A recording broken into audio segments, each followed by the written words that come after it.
Welcome back to the Talking Hedge, your cannabis business podcast. I'm Josh Kincaid. Here are 5 critical questions cannabis researchers and producers are asking in 2019.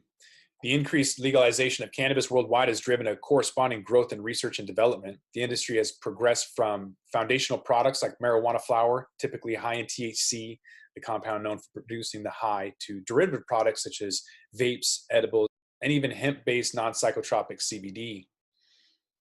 Remember when weed was almost certain to give you the munchies? That's not the case anymore with the industry moving into deep research on other cannabinoid compounds. THCV, or tetrahydrocannabivarin, is a cannabis compound that delivers an energetic and euphoric high along with appetite suppressing qualities, and today can be found in marijuana dispensary products. More and more formulation technologies which serve as a bridge between the active component and the finished product play an increasingly important role in cannabinoid product development. Proper formulation strategies lead to product with increased efficacy, better dose control, decreased variability, and increased patient acceptance and legal compliance. As the industry grows and becomes more competitive, optimization of these processes is vital to maximizing yields while minimizing costs and waste. In addition, cannabis innovation is driving new approaches to extraction or post-extraction processes, which are often utilized to clean up the raw extracts or transform them into consumer products. The competitive nature of the industry, coupled with the consumer demand, is also fueling the development of new and innovative dosing methods that offer safer, more precise ingestion of cannabis. Most medications are prescribed with a particular dosage based on the patient's age, sex, height, weight, and medical condition, as an informative blog post from Cannabo Medical Clinic explains, pointing out that medical cannabis isn't quite as linear because different patients experience the effects they need with lower dosage, while others require higher dosage to find similar symptom reliefs.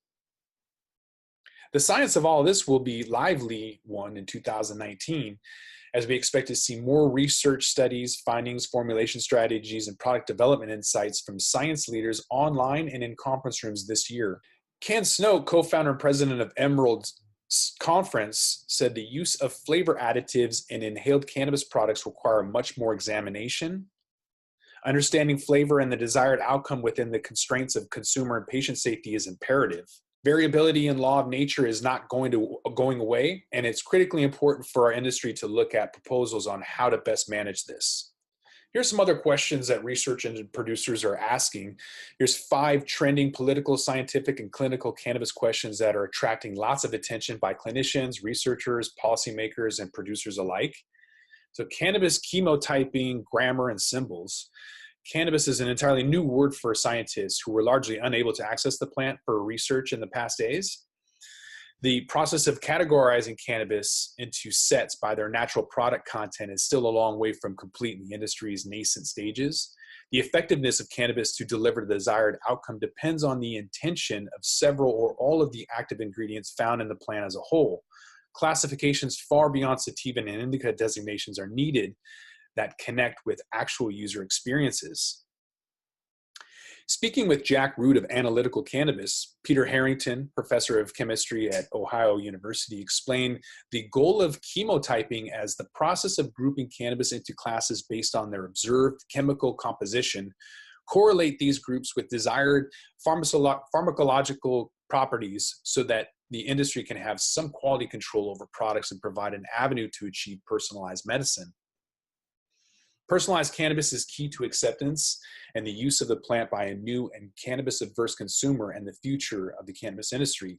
Chemotyping and cannabis personalization will be critical components of establishing cannabis as a mainstream medicinal alternative.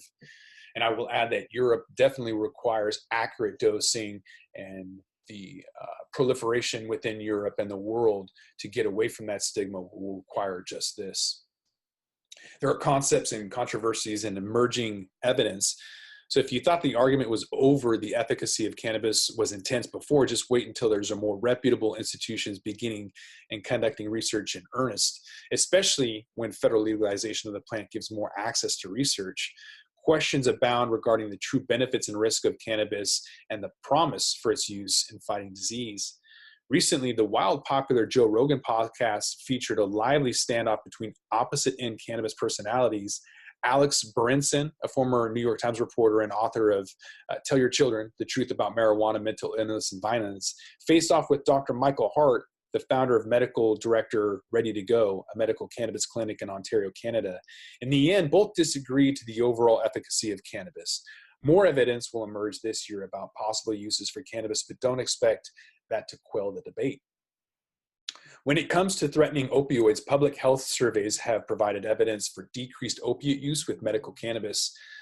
The concepts, controversies, and emerging evidence from this type of preclinical and clinical cannabis research are being investigated and argued now more than ever.